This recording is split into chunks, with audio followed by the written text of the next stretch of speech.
Hello friends, Shashi Agrawal channel के अंदर मैं आप सबका स्वागत करती हूँ, वेलकम करती हूँ। आज का जो हमारा टॉपिक है that is dishonour of the cheque, या जिसको हम कह सकते हैं बाउंसिंग ऑफ द चेक, जिसको सेक्शन 138 टू 148 जो है डील करता है। इसका इंग्लिश के अंदर जो लेक्चर अवेलेबल रहेगा वो मेरे Shashi Agrawal economics and law classes के अंदर जो है इसका इंग्लिश के अंदर रहेगा, और हिंदी का जो लेक्चर है मैं इस शशि अग्रवाल चैनल के अंदर जो है इसको डालूँगी। तो आज का जो हमारा सब्जेक्ट है that is the business law, और जो हमारा टॉपिक है dishonouring, noting and protesting of the negotiable instrument. Dishonouring के अंदर मैं आपको रूल्स बता चुकी हूँ कि बिल ऑफ एक्सचेंज या प्रोमिसरी नोट जब डिसऑनर होता है तो क्या रूल्स वहाँ पे एप्लीकेबल होते हैं। उसी तरह सेकंड वीडियो जो है मैं नोटिंग एंड प्रोटेस्टिंग का डाल चुकी हूँ, और आज का जो हमारा वीडियो है that will be related to the dishonour of cheque या बाउंसिंग ऑफ द चेक, जिसको सेक्शन 138 टू 148 जो है डील करता है। इसको हम दो पार्ट्स के अंदर स्टडी करेंगे। हिंदी का लेक्चर जो है मेरे इसी चैनल के अंदर अवेलेबल रहेगा। इंग्लिश का जो है Shashi Agrawal economics and law classes के अंदर आपको मिलेगा। एग्ज़ाम से पहले आपको जो रिटन नोट्स हैं वो भी मेरे ब्लॉग पे अवेलेबल हो जाएंगे। अगर आपको मेरा ये एफर्ट जो है सही लगता है तो इसको लाइक कीजिए, और दोनों channel Shashi Agrawal and Shashi Agrawal economics and law classes को सब्सक्राइब कीजिए। और उसके साथ ही क्या है कि आप लोग बेल जो है उसको भी आप जो है प्रेस करें, ताकि आपको जो नए अपडेट्स हैं उसकी भी नोटिफिकेशन जो है आपको मिलती रहे। तो सबसे पहले हम देखते हैं कि देखो, जब चेक जो है बाउंस हो जाता है तो वो 138 के अंदर जो है एक ऑफेंस है, जिसके अंदर क्या है कि आपको पनिशमेंट हो सकती है, फाइन भी लग सकता है, और दोनों ही चीज़ें हैं जिसको हम बहुत डेप्थ के साथ जो है डील करेंगे। चेक हमें पता है कि नेगोशिएबल इंस्ट्रूमेंट है। क्रॉस्ड और जो अकाउंट पे चेक होते हैं वो पे के अलावा जो है नेगोशिएबल नहीं होते, और वो जो चेक्स होते हैं वो पे के बैंक खाते के अंदर जो है जमा करवाने पड़ते हैं। जो पर्सन चेक लिखता है उसको हम ड्रॉयर कहते हैं, और जिस पर्सन के फेवर में लिखा जाता है उसको हम पे कहते हैं, जिसको भुगतान करना है। और बैंक जो है जिसको कहा जाता है कि पेमेंट करनी है वो ड्रॉई होता है। जैसे मेरा स्टेट बैंक ऑफ इंडिया के अंदर अकाउंट है तो स्टेट बैंक ऑफ इंडिया मुझे चेक बुक इशू करता है अगर मैंने किसी की पेमेंट करनी है, क्योंकि देखो चेक बुक वही बैंक इशू करता है जिसके अंदर मेरा खाता है। तो वो चेक जो है, जैसे मान लो मैंने किसी के पैसे देने हैं तो मैं यहाँ पे ड्रॉयर हूँ, बैंक जो है मेरा SBI है, और जो पर्सन जिसको मैंने भुगतान करना है वो पेई है। चेक जो होते हैं, देखो आजकल हम हमेशा चेक्स यूज़ करते हैं, क्योंकि चेक जो होता है वो एक प्रूफ होता है कि हमने पेमेंट दी है। जैसे हमने किसी के पैसे देने हैं, कोई लोन चुकाना है, कोई सैलरी किसी की पे करनी है, कोई बिल्स है, कोई फीस है, तो चेक जो है बिज़नेस के अंदर, देखो बिज़नेस के अंदर तो चलते ही चलते हैं चेक्स, क्योंकि बिज़नेस के अंदर क्या होता है कि हमने जो भी पेमेंट करनी होती है वो चेक्स के थ्रू करनी होती है। तो यहाँ पे जैसे हमने किसी को भी कोई भुगतान करना है तो चेक जो होते हैं डैट इज़ एक कन्वीनियंट जो है मेथड है जिसके द्वारा हम पेमेंट कर सकते हैं। तो यहाँ पे हमें चेक जो है उसके अंदर डेट डालनी होती है, अमाउंट ऑफ मनी डालना होता है, और नेम ऑफ पर्सन डालना होता है। और ये वैसे बहुत ईजी लग जाता है, बट कई बार बहुत मतलब केसेस ऐसे आ रहे हैं जिसके अंदर जो है चेक जो है बाउंस हो रहे हैं। देखो, जो चेक जो है डिसऑनर हो जाता है तो जो ड्रॉई बैंक होता है इमीडिएटली एक चेक रिटर्न मीमो जो है पे बैंक को इशू करता है, जिसके अंदर वो मेंशन करता है कि ये ग्राउंड है जिसके बेसिस पे जो चेक है वो डिसऑनर हो गया है। और पे का जो बैंकर है वो डिसऑनर चेक जो है वो अपने कस्टमर को देता है, मीमो भी देता है। जो होल्डर और पे होता है वो इस चेक को 3 मंथ्स के अंदर जो है दोबारा भी सबमिट कर सकता है, कि अगर उसको लगता है कि सेकेंड टाइम जो है ये मैच्योर हो जाएगा। बट अगर स्टिल ये पे नहीं किया जाता तो जो पे है उसके पास पूरा राइट है कि वो ड्रॉयर के अगेंस्ट जो है लीगली एक्शन ले सकता है। अब हम देखते हैं कि व्हाट आर दी रूल्स। देखो, इन द ईयर 1988 यहाँ पे क्योंकि इस जो बाउंसिंग ऑफ चेक है इसको नेगोशिएबल इंस्ट्रूमेंट एक्ट 1881 जो है डील करता है, तो इसको काफ़ी बार अमेंड किया गया। 1988 के अंदर जो सेक्शन 138 टू 142 थे वो इंसर्ट किए गए, और यहाँ पे जो डिसऑनर है कि जब चेक का भुगतान नहीं होता तो इसको क्या है कि ऑफेंस माना जाता है under the Indian penal code. तो यहाँ पे पार्लियामेंट ने negotiable instrument amendment and miscellaneous provision act 2002 जो है, जिसके अंदर जो लूप होल्स थे इस एक्ट के अंदर उसको पूरा करने, मतलब उसको प्लग करने की कोशिश की है। और उसी तरह जो है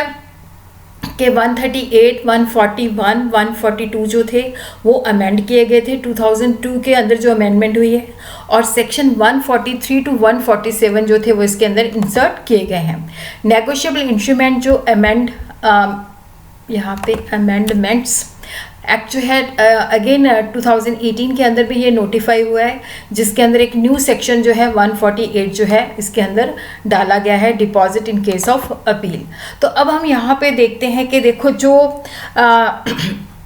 इसके पीछे ये जो एक्ट पास हुआ है, इसके पीछे जो डिसऑनर ऑफ चेक है इसको क्रिमिनल ऑफेंस जो है माना जाता है। तो इसके पीछे क्या लॉजिक है? एक तो क्या है कि देखो बिजनेस ट्रांजैक्शन जैसे मैंने आपको बताया कि रूटीन के अंदर जो बिजनेस होते हैं वो हमेशा चेक्स के द्वारा जो है पेमेंट करते हैं। तो अगर चेक्स जो है बाउंस हो जाएंगे तो उनका पेमेंट सिस्टम के अंदर जो है फेद उठ जाएगा। To restore the faith in business transaction through cheques because a vast majority cheques are processed and cleared by banks on daily basis. तो क्योंकि अगर चेक्स के बाउंसिंग को सख्ती के साथ डील नहीं किया गया तो इस जो मोड है उसके अंदर लोगों का फेथ उठ जाएगा। और उसी तरह क्या है कि देखो डिसऑनर के रूल इसलिए स्ट्रिक्ट किए गए हैं कि जो व्यक्ति चेक इशू करता है बहुत सोच समझ के इशू करे, कि वो तभी करे जब उसके अकाउंट के अंदर जो है काफ़ी सफिशेंट फंड्स हैं। और उसी तरह क्या है कि जब डिसऑनर चेक होता है तो उस सिचुएशन के अंदर ये रूल जो है स्पीडी के साथ जो है उस मैटर को सुलझाते हैं। अब हम देखते हैं कि section 138 of the negotiable instrument. तो यहाँ पे डिसऑनर ऑफ द चेक जो है that is a criminal offence. तो यहाँ पे इम्प्रिजनमेंट हो सकती है 2 ईयर्स की, और जो पेनल्टी होती है वो जितना चेक का अमाउंट होता है उसका डबल होता है, या विद बोथ कि 2 ईयर्स की इम्प्रिजनमेंट भी होगी, साथ में आपको पेनल्टी भी लगेगी। और अगर जो है जिसको चेक दिया गया था पेमेंट के लिए, अगर वो लीगली डिसाइड कर लेता है तो ड्रॉयर जो है उसको एक चांस देना चाहिए कि वो इमीडिएटली वो चेक को पे कर सके। तो यहाँ पे नोटिस की फॉर्म में उसको जो है मतलब राइट दिया जाता है। पे जो है वो नोटिस भेजता है जब उसको बैंक से इंटीमेशन आती है कि आपका चेक जो है डिसऑनर हो गया है, तो विद इन 30 डेज़ के अंदर जो है वो पे जो है वो ड्रॉयर को जो है नोटिस सेंड करता है। और उसी तरह हम देखते हैं कि notice should mention that check amount has to be paid to the payee within 15 days from the date of the receipt of the check। कि यहाँ पे क्या है कि जो नोटिस है उसके अंदर ये लिखा जाता है कि जो पे है इसको जब आपने ये नोटिस ले लिया तो उसके 15 दिन के अंदर जो है आपने अमाउंट जो है पे करना है। अगर वो 15 दिन के अंदर जो है पेमेंट नहीं करता, ये 30 डेज़ नहीं है, 15 डेज़ है ये,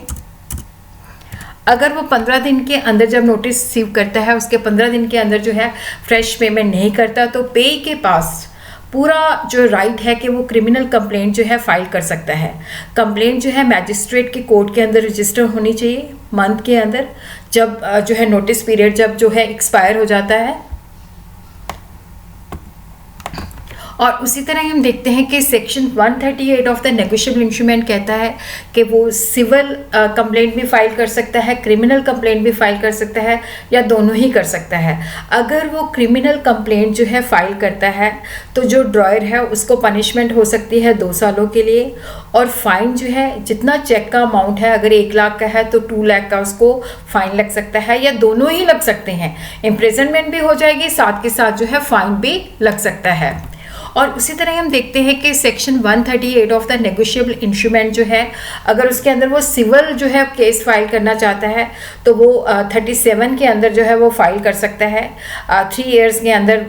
लिमिटेशन पीरियड है, जिसके अंदर 3 इयर्स के अंदर वो जो है सिविल प्रोसीडिंग जो है सिविल प्रोसीजर कोड के अंदर जो है मनी रिकवरी के लिए अपना केस फाइल कर सकता है। और उसी तरह क्या है कि जो ड्रॉयर ऑफ द चेक है उसको कहा जाएगा कि आपने full amount of the cheque जो है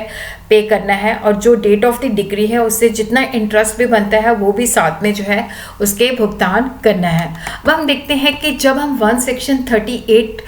को कब इन्वोक कर सकते हैं, कब हम कौन सी ग्राउंड है जिसके बेसिस पे 138 जो है जिसके अगेंस्ट जो है हम ड्रॉयर को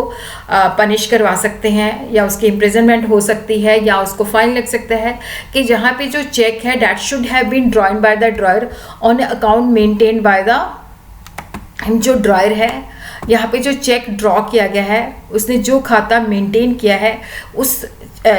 अकाउंट के बेसिस पे जो है उस अकाउंट से चेक जो है ड्रॉ होना चाहिए, और चेक जो है रिटर्न या डिसऑनर होना चाहिए, क्योंकि उसके पीछे जो लॉजिक है कि इनसफिशिएंट फंड की वजह से वो डिसऑनर होना चाहिए। और चेक यहाँ पे जो पे किया गया है that is regarding the discharge of the debt और लीगल लाइबिलिटी, कोई लीगल लाइबिलिटी को भुगतान करने के लिए, या उसने जो ड्रॉयर ने पैसे लिए हुए हैं जो डेट लिया हुआ है उसका भुगतान करने के लिए। और उसी तरह जब नोटिस रिसीव करता है, और अगर ड्रॉयर जो है जिस दिन उसने नोटिस लिया उसके 15 दिन के अंदर जो है वो अगर भुगतान नहीं करता तो वो एक अफेंस जो है कमिट करता है, जो कि पनिशेबल है section 138 of the negotiable instrument act के तहत।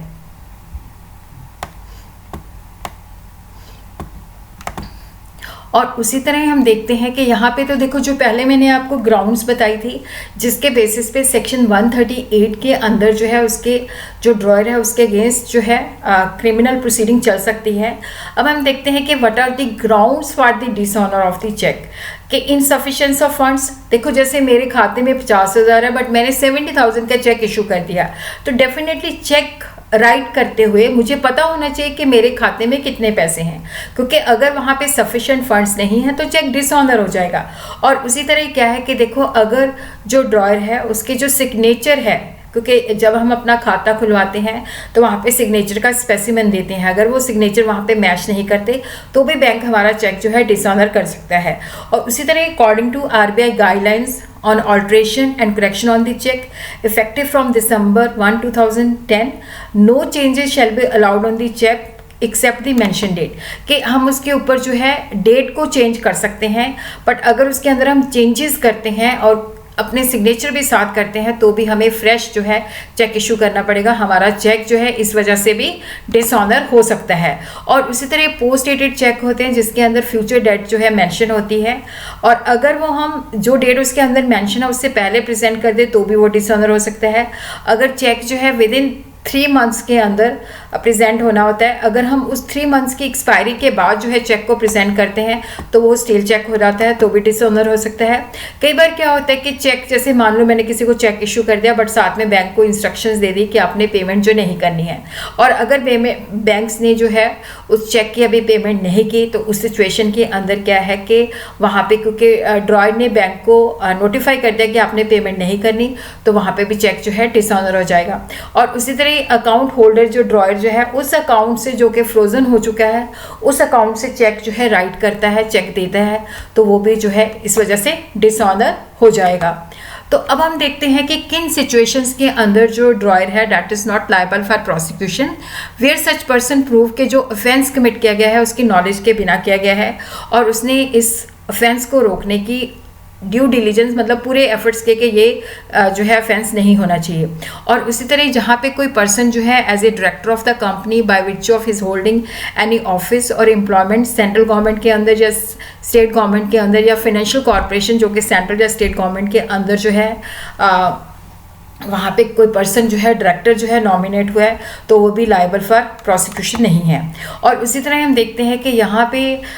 जो होल्डर के अगेंस्ट ये प्रिजम्पशन जाएगी कि जो उसने चेक रिसीव किया है वो 138 के अंदर जो है डिस्चार्ज इन होल और part of the any debt और अदर लाइबिलिटी, तो यहाँ पे जो डेट है ये लीगल लाइबिलिटी का भुगतान करने के लिए जो है चेक इशू किया गया है, ये हमेशा माना जाएगा जब तक कि वो कॉन्ट्रेरी